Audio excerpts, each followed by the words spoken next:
So there are problems when you try to understand program impact with the parking lot model. We've seen some already. But the big deal, I think, is that short-term spells of participation privilege short-term conceptions of learning and program impact. And that's not consistent with the evidence from our longitudinal study. Test-taking skills, when you look at some of the NRS data sets, as I have, and I'm stepping out of the longitudinal study for a moment here, become confounded with the target skills we're trying to help people learn.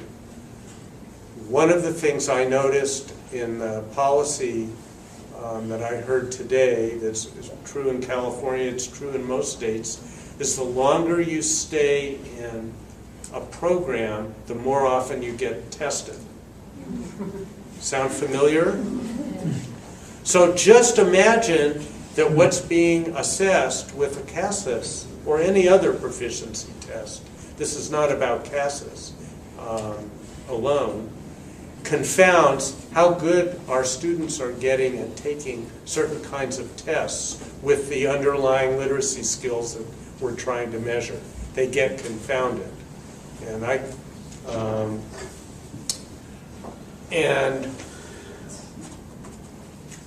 this all could be interpreted as a strong critique of standardized proficiency testing, but I don't think that's really the right conclusion here.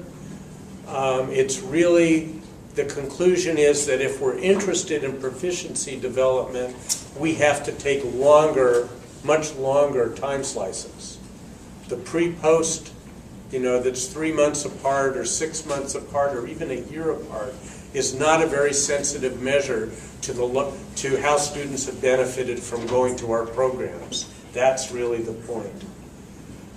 All right, I'm going to turn from proficiency, which we hear a lot about as an important outcome, to earnings, which is going to get right on the political money that we're trying to talk about.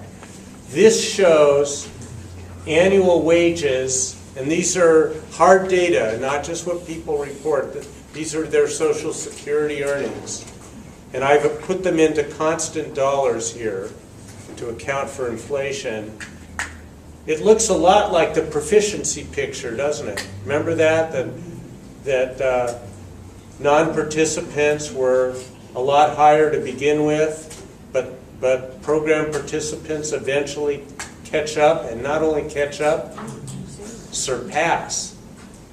So this is a huge gain in real income. Check it out. These are constant dollars. That's about $5,000 to more than $12,000 as an average earning. That's a lot when you're living at that level. That's a huge difference. I have, and I know we're running out of time, a number of eye-glazing econometric ways of making sure we're getting the bias out of the comparison of participants and non-participants, because there's always a selection bias you have to be concerned with. Oh, the people who are going to programs are different in other ways from the people who aren't, so the comparison is not straightforward to interpret. That's true, but there are several techniques that we use to adjust for that. We use something called propensity score matching. I'm going to just roll through that. That's when you adjust the comparison to make the groups comparable, the participants and non-participants. So now, when the propensity score matching is done, you see they're very similar at the beginning, and look at how the participants just pull away. Now they're up to $14,000. Those are 1997 dollars, so you can roll those forward if you want into much higher amounts today. And again, there's not much, there's an up and down with economic cycles. but there's not much overall change in the non-participants, the matched ones. So this is really important. It makes a big economic difference to our students going to our program. But it takes time to show up. And you know, when you just have a one-year follow-up, it may or may not look good depending on local economic conditions. So that, just like with proficiency, it takes time, and we have to get that. And besides that, there's something called treatment effects models. It shows basically the same thing.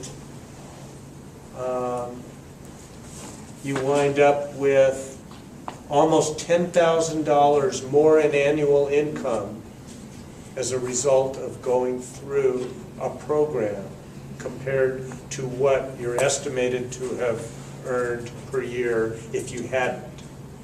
That's, you know, what's called the counterfactual. You're comparing somebody with another version of their life if they hadn't gone through our program.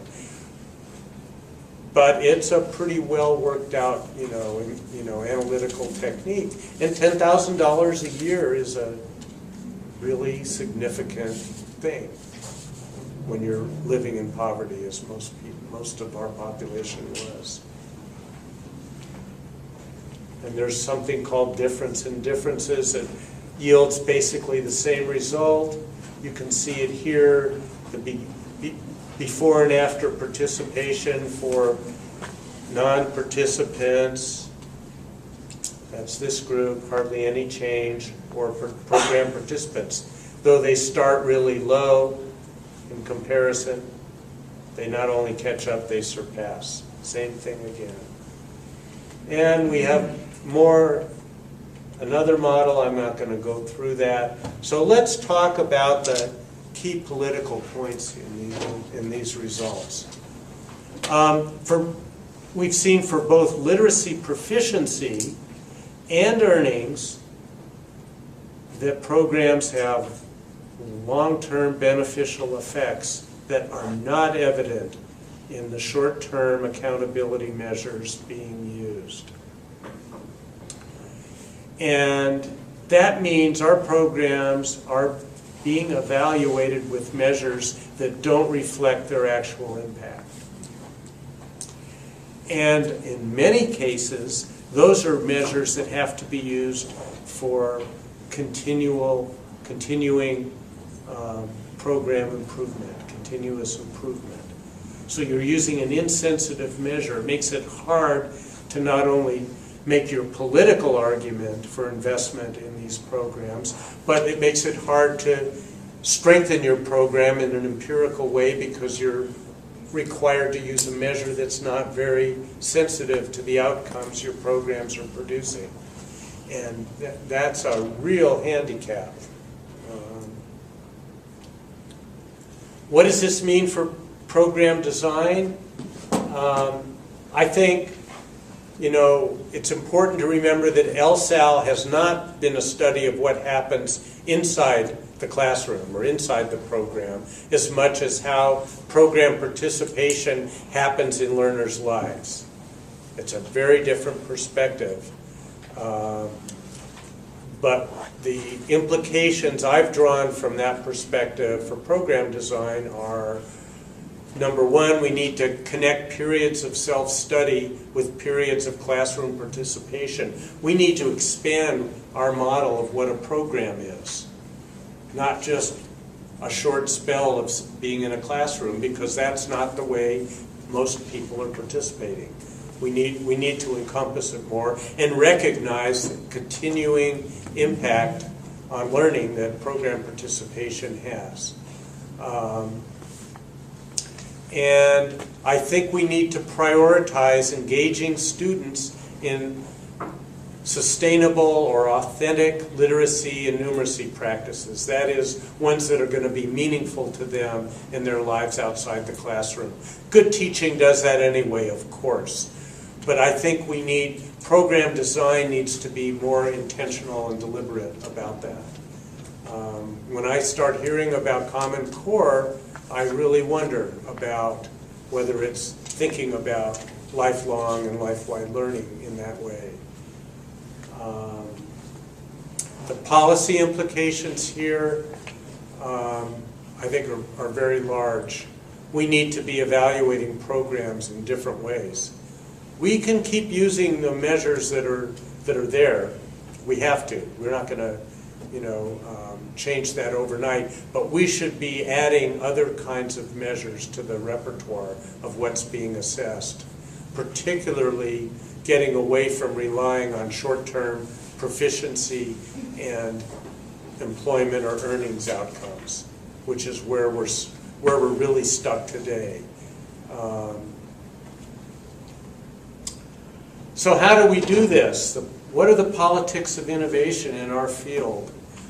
I'm going to borrow from one of my favorites, Lev Vygotsky.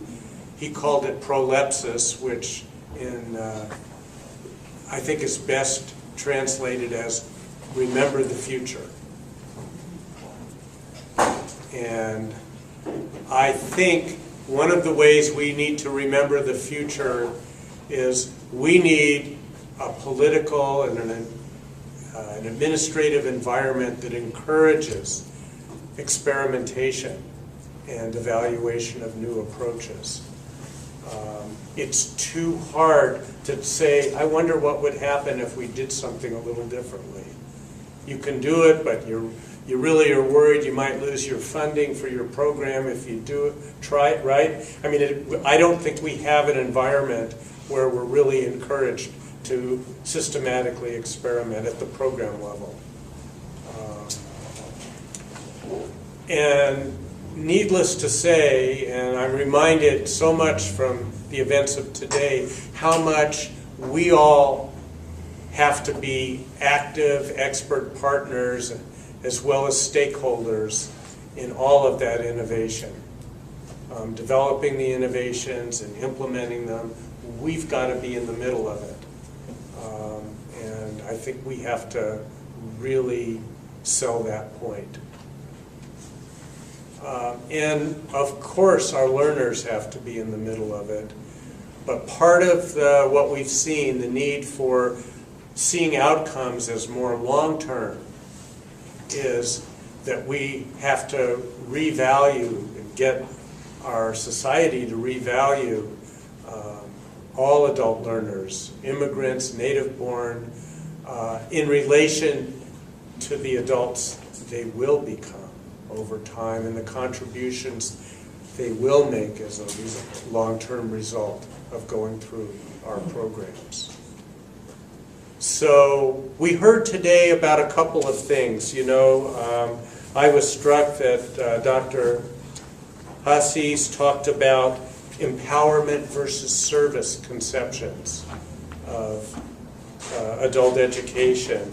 And Dr. Nakagawa talked about transformational versus transactional perspectives.